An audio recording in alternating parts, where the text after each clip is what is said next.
Hello, welcome, McCastle here. Today we're going to be looking at another Create add-on. This one is Create Mechanical Spawners, which allows us to do, mob spawning and mob farms using Create, and it kind of fits in with that kind of Create theme where we need a few resources to be able to kind of create these spawners and keep them running, and it has a lot of fun. But there's not a ton of documentation yet online. Still in active development, but really powerful mod. So let's dive right in. So essentially what it does is it takes and it uses this mechanical spawner, which is crafted here in a 5x5 mechanical crafting with brass ingots along the sides, brass sheets top and bottom, a shaft here in the middle, a kind of ring of iron bars, and then an emerald here in the middle. So if we kind of put this together, we'll get a mechanical spawner. If we take a look at this thing, you can see it fits in. It looks like a brass casing with the spawner, and if you click on it, you can change at what height level things spawn in it. So you can go from 0, 1 to 2, right? So at 0 it'll spawn at the same level here, 1 on top, 2 on top, which is nice because this allows you to actually bury the spawner either in the floor or actually below the floor of whatever your spawner room, and we'll take a look at that here in a little bit. So in order to spawn mobs, you actually need rotational force, stress units to be pumped in through the bottom, and there's a minimum stress or speed required, as well as you need some sort of fluid. Now, how do you craft these fluids? If we take a look here in the creative menu, you'll see you have the spawner, which gives you the same recipe that we talked about, and you have these buckets of fluid. Now, if you tried to get the recipe here, I'm clicking R, I'm not getting anything from JEI, and it was a little confusing at first, but if you click on the uses for this, it'll show you, you can use it in an item drainer, right? Which you can't refill the bucket. I think that's still something that they're working on. Like I said, it's pretty early in development. But if we click on R on this fluid, we actually get a mixing tab, which will then show us the fluids. So for this random spawn fluid, we need 1 blaze rod and 1 ender pearl and a 1/4 bucket of water. Right, so, and then it has to be heated. Now, this can be used to spawn biome-dependent mobs,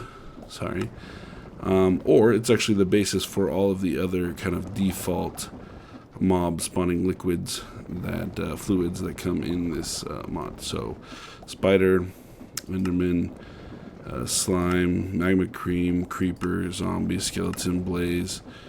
Those are the ones that kind of defaultly come in here, but the pack owners, if you go to their CurseForge page, have kind of made it to work really well with mod packs, and so it's actually very customizable. They've got on there how to add custom fluids, custom mobs, all that kind of stuff. So very awesome there. So let's take a look here. So I've got water coming in. We've got a heated blaze burner, and we're mixing in ender pearls and blaze rods, and it's creating this the random spawn fluid liquid, right? So we have that pumped over here, and we've kind of got it turned on over here for different things now. It was kind of breaking if I ran it too long if my tanks over there filled, so I had it turned off a little bit. You can see here we've got the filling up. I've got a fluid pipe in there. Ignoring that. Obviously, that's not part of the recipe. And it's making the blaze fluid. We've got the blaze rods. Over here, we got ender pearls, which are creating our enderman spawn fluid. Rotten flesh, which is creating our zombie fluid. Bones, which is creating our skeleton fluid. Spider eye, which is giving a spider. Gunpowder, which is our creeper. Slime balls, which is creating our slime. Magma cream, which is creating our magma cube. So we come under here. Like I said, you need stress units coming in below it. So I've actually got a spawner here. We've got it set to 1 because I've got it embedded in the floor. And I got this clutch to kind of turn it off. So if I go ahead and turn the clutch off, it should start spinning. And I've got this fluid coming in the side now. Right now I've got it set to random. We'll come up here. You see it's going to be, it'll start spinning out a random mob. And the one thing I wanted to look at, actually, let's go back under here. All the way around, sorry.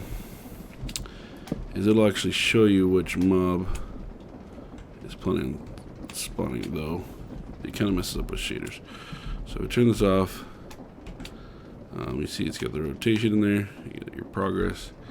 Now this is all lit up, so it doesn't show us much. Sorry. I must be in a spawn chunk, or a slime chunk. So let's go ahead and switch this fluid out for different fluids and see what it does.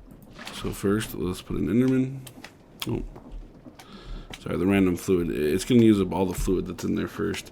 So even though I've changed this to Enderman, we're going to get a few random mobs.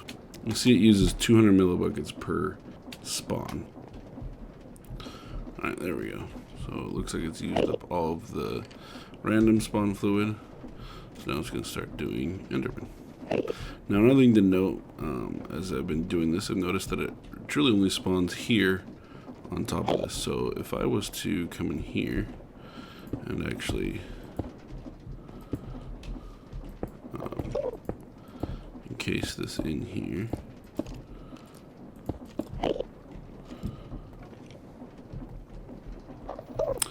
we don't actually need this large of a spawn room like we would with, say, a traditional spawner setup, right? We could do just a 3x1, or for spiders 2 wide, whatever you need it to be, and then just have your kill mechanism on there, or have it so it spawns on top of belts and then pulls them away to wherever. So again, I set up this whole setup, but in reality I don't need it this big. So let's change out the fluid and take a look at a few other things. So it appears if there is for example, a magma cube on top here, that if I had it in the 1x1, it actually didn't spawn another one. So if I do this, so one spawn in here. Oh, we can jump out though. So see, there we go. Progress. One other one spawned. And we'll see what happens when it gets to 100% again. Alright, we see as it gets to 100% again, and another one doesn't spawn. So basically this has to be cleared. So if you're going to set up some sort of belt system, whatever that might be preferred. Another thing to note is you see here the skeletons actually don't spawn with weapons. And in fact, zombies don't spawn with any armor on or any other weapons or anything. So they don't spawn with any of the normal stuff you might spawn with. They spawn with just the mob itself, and that's it. And again, the magma cubes and the slime spawn as their smallest form, even though they have full health, which, there we go. There we have it. Could be a very powerful addition to your crate setup. Like I said, kind of is a more, not simplified, but streamlined, spawning process, a little less, cheaty just continues to spawn. You actually have to put stuff in. So if that's the kind of playthrough you like, or if you're just looking to have another cool crate add-on to your factory, this is a great one to look out. Feel free to leave any comments if you have any questions, any other crate add-ons, or any other mods in general you might want me to look at. I'm glad to do so. I'm really loving crate and the variety it's adding to Minecraft, as well as all the different add-ons for it. So anyway, hope you enjoyed this. And again, comment if you have any questions, and we'll catch you next time.